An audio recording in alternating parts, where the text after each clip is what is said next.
Another example. So, we have here this time parallel. So, titignan natin silicon ulit yung ating dalawang diode.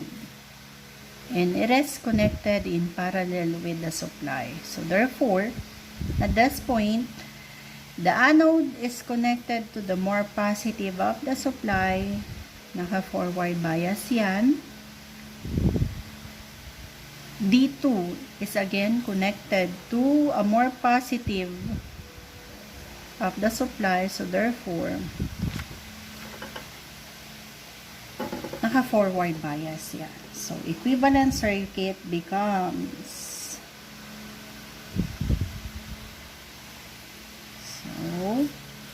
knee voltage, close switch.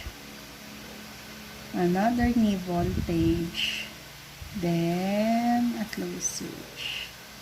Diba? And Vout. Positive, negative. So, at this point, this is your VD1 and that is VD2. Okay, so 10 volt, 0.33 kilo ohm. That is your current I. So that means this would be ID1 and that would be ID2. So, madali lang yan. What would be the output voltage? So, ano ba ang nakikita natin na voltahe dyan sa may output?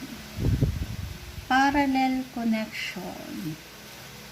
Anong nakikita natin dyan is the same as yung naan dyan. What is the voltage drop dito sa point natin na yan? Okay? So, nakikita lang natin dyan is the 0.7 volt. So, therefore, VD1, which is the same as VD2, since pareha silang silicon, they are 0.7 volt, and that is the voltage seen at the output. So, therefore, Vout is equivalent to 0.7 volt. Another, what would be I? So, ito yung hinahanap. Okay. So, applying Kirchhoff voltage law, loop equation lang tayo dyan sa part na yan, KVL, that is 10 volt,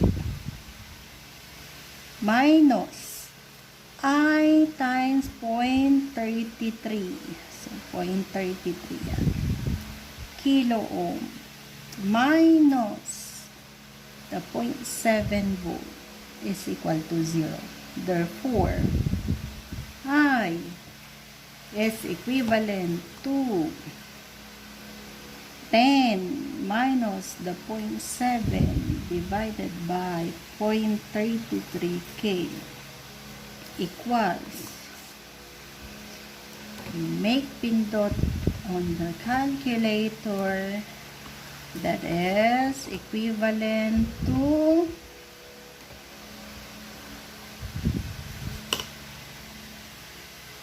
28.18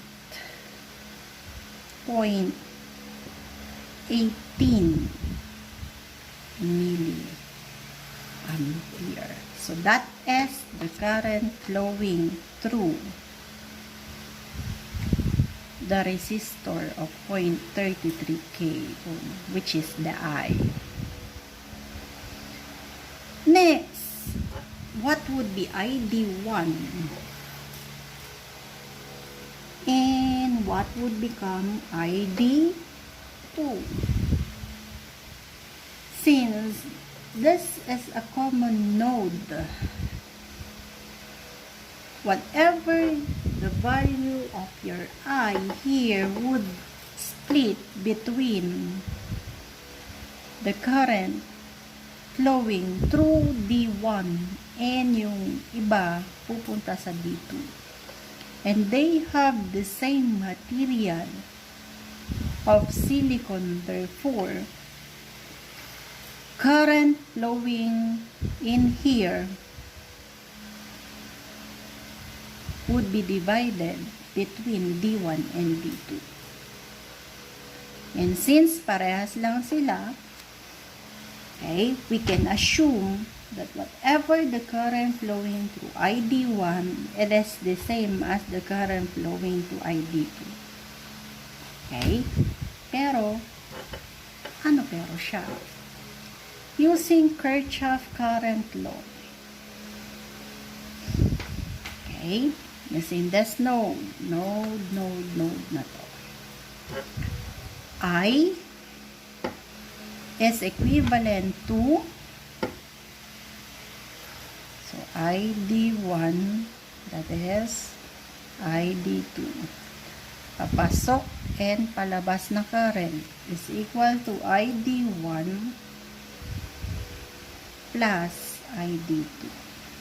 But ID1 is the same as ID2, therefore I is the same as ID1 plus ID1. So therefore, ID1 is I divided by